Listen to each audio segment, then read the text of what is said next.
தமிழர்களின் பாரம்பரிய இசைக்கருவிகளில் ஒன்றான உருமி மேள இசையை இன்றளவும் வாழ வைத்துக் கொண்டிருக்கும் மண்ணின் மைந்தர்களில் ஒருவர்தான் ஸ்லாங்கூர் சுமன்மியை சேர்ந்த CR ரகு. உருமி மேளத்தை இசைக்கத் தொடங்கிய இவரது கலைப்பயணம் பின்னர் இந்தியர்களின் பாரம்பரிய இசைக்கருவிகளை பழுது பார்க்கும் வியாபாரத்தில் தொடர்ந்தது. சுமார் 15 ஆண்டுகளாக இத்துறையில் ஈடுபட்டுள்ள ரகு கடந்த 3.5 ஆண்டுகளுக்கு முன்னர்தான் Sri Vinayaka Indian traditional music எனும் கடையை அமைத்து முழு நேரமாக வியாபாரத்தில் ஈடுபடலானார். நம்ம பார்த்தோம்னா நான் இந்த இசைத்துறையில் 19 ஆண்டு காலமாக இருக்கிறேன். 15 வருட காலமாக நான் இந்த தொழிலில் ஈடுபட்டிருக்கேன். அதாவது இந்த இசையை இசை கருவிகளை செய்யறது, அதாவது பழுது பார்ப்பு தொழிலில் நான் ஈடுபட்டிருக்கேன். எனக்கு பாத்தீங்கன்னா தவில், நாதஸ்வரம், அதாவது கல்யாண மேளம் சம்பந்தமானது, அப்ப பஜன், உரிமை மேளம், நம்ம இந்திய கலாச்சாரம் இசைக்கருவிகள் எந்த பொருளாக இருந்தாலும் நம்ம செஞ்சு கொடுக்கறதுக்கு நம்ம ரெடியா இருக்கோம். நம்ம செஞ்சு கொடுக்குறோம் எல்லாத்தையும். இதுக்கு முன்னாடி நம்ம வீட்டில் தான் செஞ்சுக்கிட்டு இருந்தோம். அதனால நம்ம வீட்டில் போதிய வசதி இல்லாமல் நம்ம ஒரு கடையை தேர்ந்தெடுத்து இந்த கடையில நம்ம கஸ்டமருக்கு நம்ம பொருள் விநியோகம் பண்ணிக்கிட்டு நம்மளுக்கு இந்த தொழில நம்மளுக்கு அனுபவம் இல்லாதனால நம்ம என்ன பண்ணோம், சிறந்த ஒரு குருநாதரை தேர்ந்தெடுத்து, அதாவது இந்தியாவில் சிறந்த குருநாதரை தேர்ந்தெடுத்து நம்ம அவர்கிட்ட இந்த தொழில முறையா பயின்று இந்த தொழிலை நான் ஆரம்பிச்சேன். தொழில் ஆரம்பிச்சு பல விஷயத்துல பல இசைக்கலைஞர்கள் நம்மளுக்கு ஆர்வம் கொடுத்தாங்க.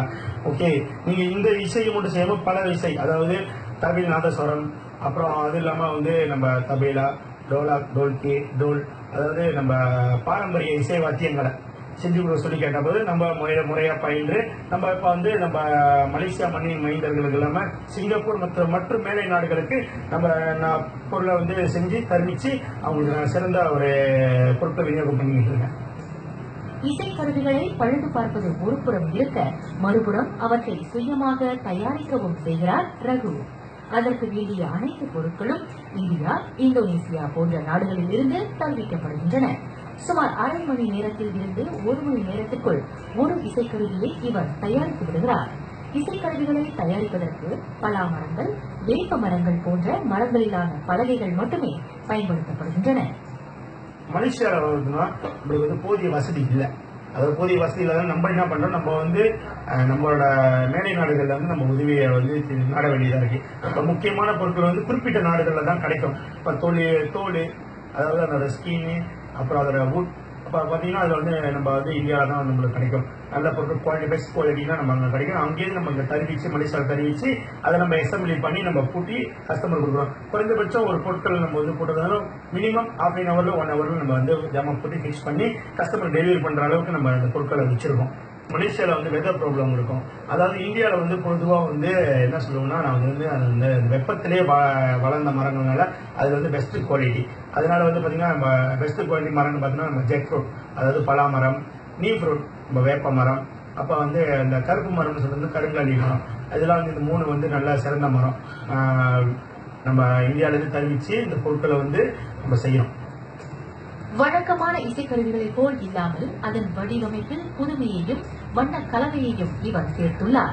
அதுவே மலேசியர்களிடையே இவரது தயாரிப்புகளுக்கு தனி வரவேற்பை பெற்றுத் தருகின்றது. நம்மளோட இசைக்கருவிகளை பார்த்தோம்னா பொதுவாகவே பிளெயினான டிசைன் தான் எல்லாரும் கொடுப்பாங்க. பிளெயினான டிசைன் கொடுக்கும் போது அப்ப நான் என்ன நினைச்சேன்னா, நம்ம பிளெயினான டிசைன் கொடுக்கறது பதிலாக நம்ம கொஞ்சம் ஆர்டிபிஷியலா செய்வோம். அதாவது பெயிண்ட் ஒர்க், நம்ம பல விதமான அழகான பெயிண்ட் ஒர்க்கு, அப்புறம் அந்த கிராஃப்டிங், அதாவது நம்ம செதுக்கி அந்த பொருளை கடவுளோட வரைபடத்தை அதில் செதுக்கி நம்ம செஞ்சு கஸ்டமருக்கு நம்ம கொடுத்துட்டு வரோம். முதல்ல நம்ம பார்த்தோம்னா நம்ம ரிக்வஸ்ட் முதல்ல வராது. நம்ம முதல்ல நம்ம கஸ்டமருக்கு அறிமுகப்படுத்துறோம்.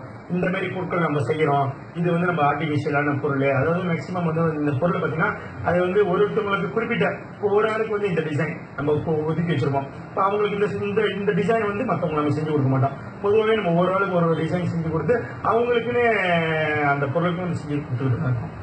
இப்போ பார்த்தோம்னா நம்ம இந்த இசைத்துறை, அதாவது இந்த தவில், நாதஸ்வரம் பழுது பார்ப்பு, இந்த நம்ம சொல்லிக் கொடுக்கறது, இந்த இசையை பழகி கொடுக்கறதுக்கு நீங்க நம்மள முறையா அணுகலாம். அதை பார்த்தீங்கன்னா நம்ம Sri Vinayaka India traditional music ஷாப்ல நம்ம ஒஃபிஷியல் பேஜ் இருக்கு. அப்புறம் நீங்க நம்ம ஃபேஸ்புக் மூலியமா நம்ம கான்டாக்ட் பண்ணலாம். அப்போ நம்மளோட விவரங்கள் உங்களுக்கு தரப்படும்.